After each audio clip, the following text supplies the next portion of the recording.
Oke, halo teman-teman semuanya. Selamat datang kembali di Suga 14 Channel. Seperti biasa, kita akan melanjutkan spoiler Saulen episode ke-158. Mungkin di pembahasan kali ini akan berbeda dari channel-channel yang lain. Jadi, jika kalian merasa masalah dengan pembahasan yang gue buat, silakan tulis aja pendapat kalian di kolom komentar. Oke, di episode ke-158 ini nanti bakalan ada beberapa poin penting yang gue buat. Silakan baca tag yang ada di layar kalian terlebih dahulu. Seperti yang sudah kita tahu, kalau di episode ke-157 Tangsan sudah membawa Xiaowu bertemu dengan ayah dan ibunya. Setelah itu, Tangsan menceritakan kepada ayahnya tentang pengorbanan Xiaowu yang telah rela mengorbankan hidupnya demi dirinya. Kemudian Tangsan juga menceritakan dibentuknya sekte Tang dan bersatunya kembali 4 klan atribut tunggal. Ketika Tang Ho mendengar bahwa Xiaowu telah mengorbankan hidupnya demi anaknya, Tang Ho pun tidak bisa menahan amarahnya. Begitu pula rumput perak biru ibunya Tang San yang merasakan Xiaowu tidak memiliki jiwa lagi. Setelah mendengar penjelasan Tang San, ekspresi Tang Ho berangsur-angsur rileks. Tang Ho pun meminta maaf kepada Tang San karena nyalah Tang San harus menanggung dosa-dosa yang telah ia buat.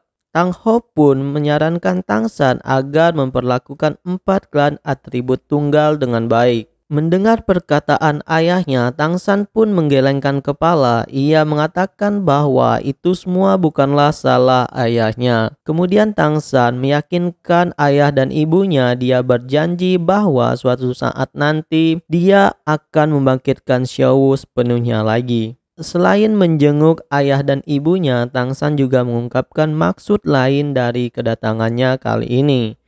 Ia meminta ayah dan ibunya merestui pertunangannya dengan Xiao dan sekaligus dia ingin berpamitan untuk pergi ke Pulau Dewa Laut. Mendengar anaknya ingin menikah, Tang Ho pun senang dan dia mengatakan bahwa Xiao adalah anak yang baik dan mereka berdua akan menyetujui pertunangannya. Setelah malam tiba, ritual pertunangan pun dimulai.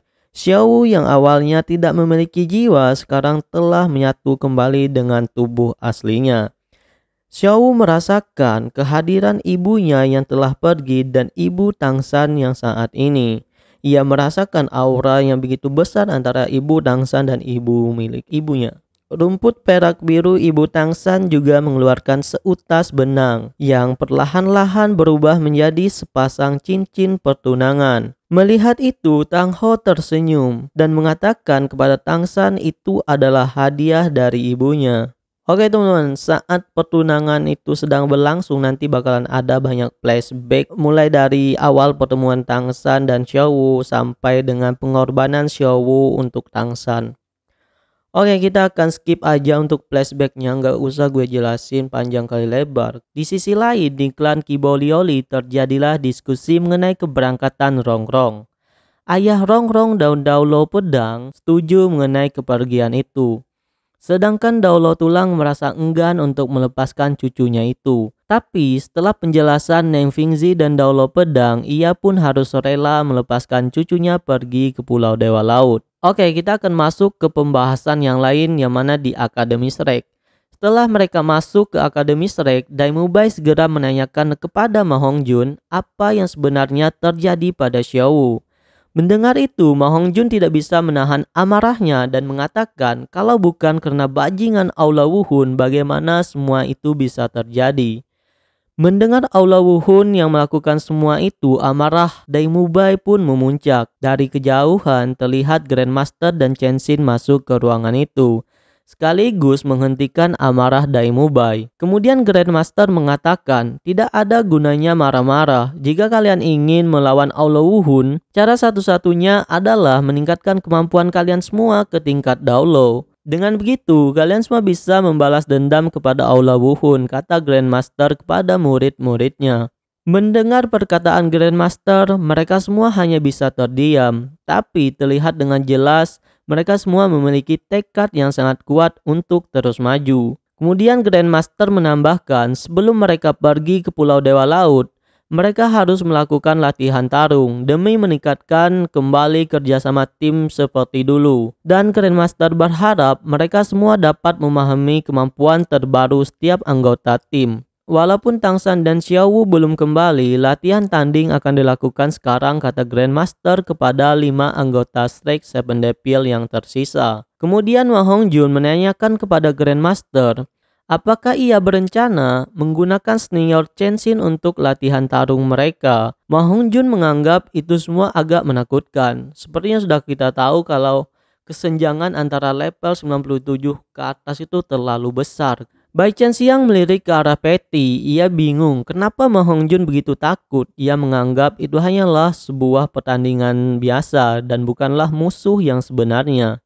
Kemudian Grandmaster mengatakan seharusnya Ma Hongjun merasa beruntung karena dapat berlatih bersama Daulo Pedang yang memiliki serangan terkuat saat ini. Di bawah tekanan Daulo Pedang, kalian bisa meningkatkan kekuatan kalian selangkah lebih cepat dan dapat membantu menemukan titik lemah masing-masing dari kalian, ungkap Grandmaster kepada murid-muridnya.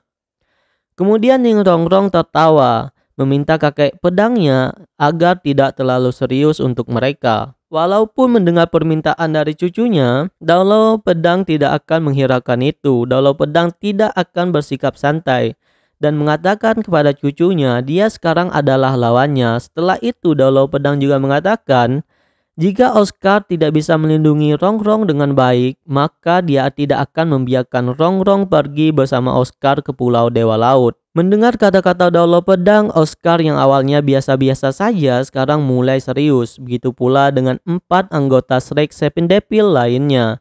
Mereka menganggap Daulo Pedang serius saat mengatakan itu.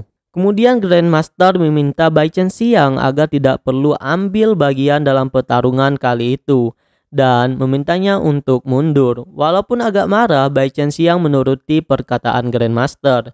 Dia pun bingung kenapa Grandmaster tidak mengizinkannya ambil bagian dalam pertempuran itu. Tidak lama setelah itu, Daulo Pedang pun melepaskan semangatnya yang membuat 5 anggota Strike Seven Devil di depannya mundur. Bai Chen Xiang yang telah mundur juga merasakan tekanan kuat itu.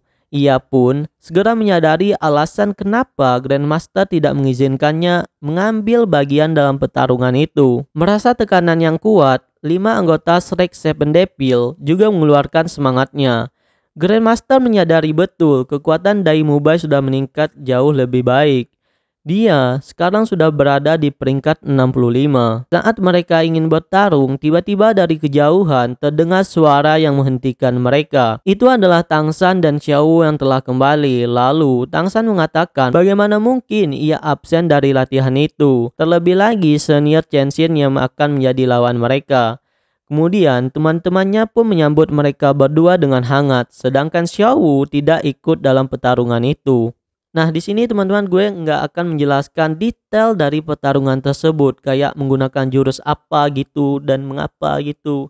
Karena kalau gue menjelaskan gitu, takutnya kalian nggak bisa memahami apa yang gue jelasin. Takutnya jadi pusing gitu.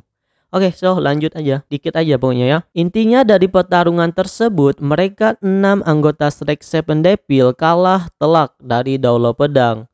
Walaupun sebenarnya kekuatan mereka bisa dibilang sudah mencapai peringkat 80, itu semua berkat Ubin Pegoda Ning Rongrong. Bahkan dalam pertarungan tersebut, Tang San bisa sedikit memberikan perlawanan kepada Daulo Pedang.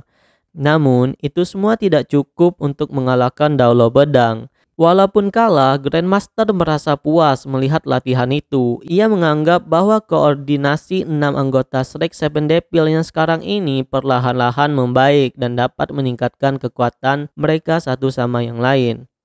Dan itulah teman-teman sekian dari preview Shaolan episode ke-158. Nah, untuk episode selanjutnya yaitu 159 mungkin gue prediksi ini bakalan di mana Tang San akan diundang ke Kaisaran Tiando ya, dipanggil Kaisar Sui. Nanti dia bertemu dengan Kaisar Sui. Kaisar Sui mengucapkan rasa terima kasih telah menyelamatkan dirinya.